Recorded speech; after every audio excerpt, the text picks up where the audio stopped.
Welcome to Build Your Foundations, our weekly dive into a topic regarding divorce, mediation, finance, or mental health. This week on Build Your Foundations, we will continue our mental health pause. Last week, it was mentioned that everyone has experienced some type of trauma. Most of our trauma is considered trauma with a lowercase t. Some of us have experienced trauma with a capital T. This week, we will focus on the trauma with a lowercase t and the significance of taking our own personal mental health pause. First, let's establish what trauma is and what may be considered trauma with a capital T versus what is considered lowercase t trauma.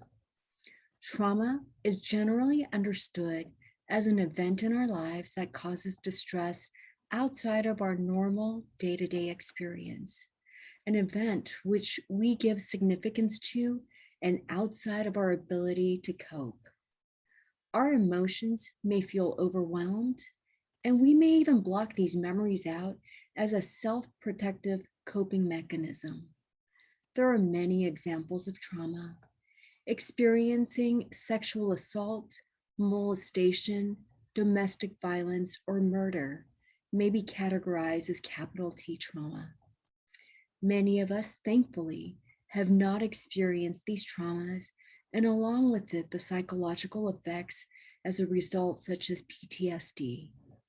Many of us instead have experienced a myriad of lowercase t traumas, which may be causing anxiety or depression as a result of not taking a pause to sit with, acknowledge, or work through the trauma. For me personally, a couple of the traumas which were shared last week was the death of my aunt, coupled with a relationship breakup within days of one another. Although the death of my aunt was significant, I personally consider her death and the breakup a lowercase t trauma. My personal traumas, lowercase t.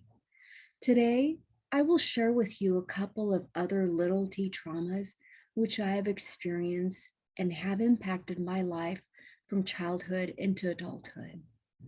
Part of my personal trauma story happened when I was a little girl, a little over 6 years old. My dad, mom, my younger brother, and I immigrated to the United States from South Korea. My parents decided to come to the States in search of a better life, a possibility for a greater future, the idealized American life. What they did not realize was the trauma we as immigrants endured to start this new life. As a 6-year-old in Korea, I had started first grade, and even to this day, I have fond memories of my time in Korea. I remember my old classroom at the elementary school. And in one specific memory, I remember sitting in class playing with some new pencils and erasers, which my uncle gave me as a gift. As I was playing with them, the eraser fell off my desk and into a crack between the wall and the floor that my fingers were just too big to try and get the eraser out from. I also remember my mom or grandmother walking me to school and picking me up from school every day. I even remember the last day in Korea, the day we immigrated. My next door neighbor came over for a visit, and we were watching cartoons together until my parents told me I had to say goodbye and we would be going to the airport to go to America. I even remember parts of the plane ride.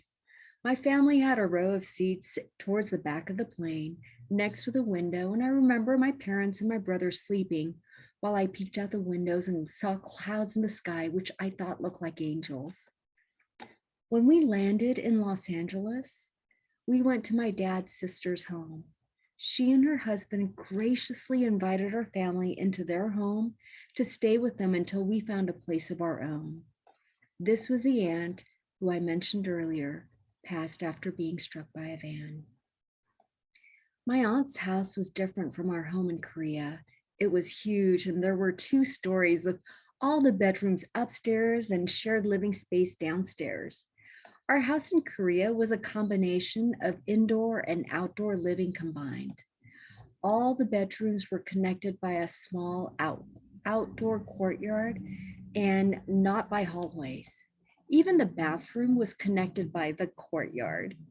You see, in Korea, my parents, brother, and I shared one room to sleep. We used this room as our living room, family room, and bedroom. We as a family unit spent all our time together in this room. My life as a 6 year old was turned upside down when my family immigrated to the States and moved to a place where I neither understood the language nor the customs. I was now sharing a room with my cousin instead of my parents and my brother. My aunt had two daughters, one who is a year older than I, and we shared a bed in her room. I don't believe my parents nor my aunt and uncle meant any harm to my cousin or myself because it made complete logical sense to put two little girl cousins to share a room. But having to share a room with a cousin meant I was now separated from my mom, my dad, and even my little brother without any explanation or even preparation. These two events in my life, my immigration story and being separated from my family right after immigrating to the States, and now sharing a bedroom with my cousin, had made a significant impact on me. I had experienced these two traumas, which I was not able to cope with, voice, or understand due to being so young. And over the years, I had forgotten about this time in my life. The significance of taking a mental health pause. So, why do I share my personal stories and why are we taking a mental health pause and encouraging you to also take a mental health pause with us? Last week, I mentioned that I realized I was stuck in some patterns when the two separate traumas of my aunt's death and the other of the end of a romantic relationship occurred at the same time. When I started my therapy journey, I had no idea that these double traumas would lead me to the realization of my past double traumas of my immigration story and the separation from my family when I shared a room with my cousin. Even as I ponder how all four of these traumas are intertwined and how significant of an impact they had on my life as a child and as an adult, it causes me to ponder and pause. Giving breath to these stories reminds me how my aunt who passed is the same aunt who invited our family into her home at the same time of significant changes in my family's lives, and the same aunt who was there as I experienced what seemed like a small but a significant separation from my family. Both traumas from childhood to adult life is about the death of one life as we know it and the separation and shifting of relationships and how we cope through these traumas.